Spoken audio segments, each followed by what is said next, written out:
மீடியாவை குறிப்பிட்டு சொல்லணும். ஒரு 10 வருஷத்துக்கு முன்னாடி வரைக்கும் முத்துக்காலை குடிக்கான்னு எல்லா ஒயின் ஷாப்லையும் என் படத்தை போட்டு, நான் ஒயின் ஷாப்புக்கு போடணும் இல்லையோ என் படத்தை போட்டு பார்த்துருக்குற மாதிரி நிறையா போட்டிங்க.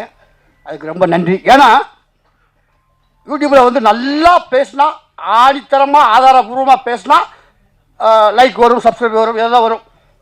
என்னன்னா கஞ்சா கருப்பு மாதிரி பேசிட்டோம்னா நிறையா வந்துடும். எதுவுமே ஆதாரம்லாம் பேசுறது, மாற்றி பேசுறது. எம்ஜிஆர் படத்தை சிவாஜி நடித்தார், சிவாஜி படத்தை எம்ஜிஆர் நடித்தார் அப்படின்னு மாற்றி பேசிட்டோம்னா நிறையா வந்துடும்.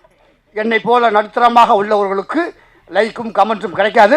ஆனால் நீங்கள் தருவீர்கள் என்று நம்புகிறேன் நான், இல்லையா? ஆமாம். ஏன்னா அரை மணி நேரம் பேசுவதற்கு என்னிடம் ஆதாரம் இல்லை. பேசியவர்கள் எல்லாரும் அரை மணி நேரம் பேசினார்கள். அதற்கெல்லாம் பயிற்சி வேண்டும் போல இருக்கிறது. என்னிடம் 5 நிமிடம் பேசுவதற்கு கூட ஆதாரம் இல்லை.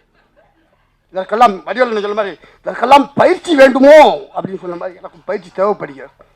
என்னுடைய 30 வருட சினிமா சர்வீஸில் அது ஓடிக்கிட்டு இருக்கு. இந்த படத்தில் ஒரே ஒரு டைலாக் ஒன்று வரும். என் ராஜ்யத்தில் நான் தாண்டா ராஜா அப்படின்னு சொல்லி ஒரு டைலாகு. இந்த படத்தில் ஒரு 4-5 சீன் நடிச்சிருந்தாலும் அதை உருவாக்கின பங்குல கேமராமேனுக்கு உண்டு.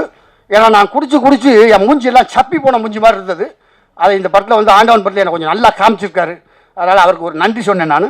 இந்த முடிஞ்ச வரைக்கும் இந்த படம் பேசப்பட்டால் இதில் முத்துக்காலை பண்ண அங்கங்கே சில சிம்டம்ஸும் பேசப்படும். ஏன்னா இந்த ஒரு 10 வருஷமாக வந்து என் ராஜ்யத்தில் நான் தான் ராஜா அப்படி தான் வாழ்ந்துட்டு இருக்கேன்.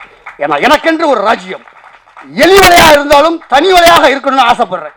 ஏன்னா ஒருத்தர் நம்பி இருந்தால் என்ன பாடுபடணும்னு அனுபவிச்சதுனால இன்னைக்கு மீண்டு வந்து இன்னைக்கு நான் வந்து எலி வலையாக இருந்தாலும் தனி வலையாக இருக்கணும்னு ஆசைப்பட்டு சிறப்பாக போய்கிட்டு இருக்கேன். அதனால் நிறையா பேசவும் முடியாது. நான் கடந்து வந்த பாதையை ஒரு சின்ன உதாரணமாக தம்பின்னு சொல்லலாம்.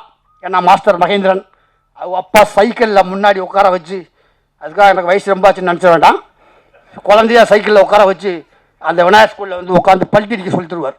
நான் ஒரு ஓரத்தில் பல்ட்டி அடிப்பேன், ஒரு ஓரத்தில் பல்ட்டி அடிச்சுக்கிட்டு இருப்பார். இப்படிலாம் வந்து இன்றைக்கி அவர் ஹீரோவாக நடித்து, அவர் ஹீரோவாக நடித்த படத்தில் நான் ஒரு 4 படத்தில் நடிச்சிருக்கேன். இதுதான் வந்து இன்னொரு விஷயம் சொல்லணும்.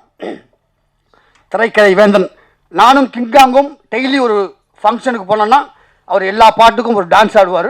அதில் பாக்கியராஜ் சார் அவருடைய பாடலும் உண்டு. அதில் ஒவ்வொரு நாளும் திரைக்கதை வேந்தன் எங்கள் பாக்கியராஜ் சார் ஆடியிருந்தால் எப்படி இருக்கும் அப்படின்னு ஒரு டைட்டில் அரைபலி சொல்லித்தான் வந்து கிங்காங் ஆடுவார். பிளே ஸ்டோர் மற்றும் ஆப் ஸ்டோரில் இருந்து பாலிமர் செயலியை QR கோடு மூலம் பதிவிறக்கம் செய்யுங்கள்.